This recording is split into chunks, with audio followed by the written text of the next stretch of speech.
President Trump has made good on his promise to put tariffs in place against Mexico and Canada and has added to those that were already in effect against goods coming in China. So what does that mean for supply chains and to you here?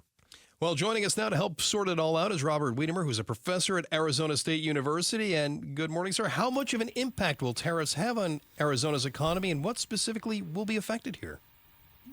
Good morning, everyone. Yes, so I think what's happening will quite significantly affect the economy in Arizona. And the first question I have is, how long will tariffs be in place? And the question is, how long will these 25% tariffs affect imports from Mexico and Canada? And what will be affected? Well, at the end, every consumer, whatever we produce, whatever we eat, consume, will be affected. But also companies will suffer because they need to import a lot of components for their manufacturing processes from Canada and Mexico. You know, for somebody who's listening, I mean, tariffs seem like a weird sort of outlying thing that you just don't think about very much. But you mentioned you're going to see higher prices on everything. Talk about some of those items. I mean, it's really kind of across all spectrums, isn't it? That's very correct. So just think about for consumers. I mean, we eat every day. We need to consume every day. And so these tariffs on veggies, on fruits and meats coming from Canada and Mexico will definitely result in higher prices and very likely very close to the tariff rate. So it can be that food products might see higher prices of around 20 to 25%.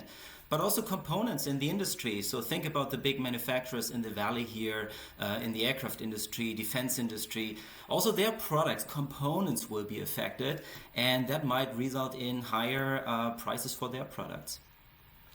Now, how do tariffs actually affect consumers? Is there a ripple effect across different areas of the economy as a result of all this? How does it all tie together? A great question. So, as I mentioned just before, you will see it definitely in the grocery store first, because that's where, companies don't really keep much inventory there. Whatever we consume probably just came a few days ago into the country. So there you see an immediate effect. Now, there will be a ripple effect for everything we consume. Imagine even a product made in the US. Well, those components used to make that product very likely came at one point into the US, either from Mexico, from China, or from Canada, and therefore we'll also see a delayed price increase. It might not come immediately into effect, but at a certain point. So, for those of us who don't keep a close eye on things like this, what does it actually mean when somebody says there's a trade deficit? And are all trade deficits necessarily bad? Right. So a trade deficit, basically what it means in simple terms is we import much more than we export.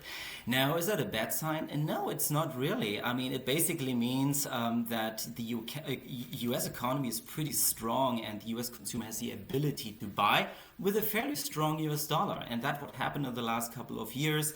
A consumer can consume cheaper products from abroad.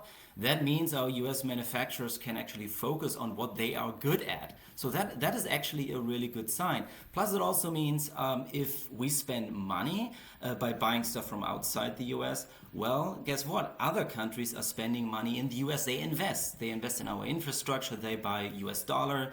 They buy bonds, and in that way finance the U.S. government as well. So it's kind of a mutual effect, and therefore a trade deficit doesn't have to be bad. Now, it can be bad if we are just too dependent on certain imports that we should make in-house in the U.S. Think about all the medical supplies that we were missing during COVID. So it's really a depend question, and for certain products, we probably should have certain capabilities in the US. And I guess that's what needs to happen in the next couple of years to be less dependent on other countries.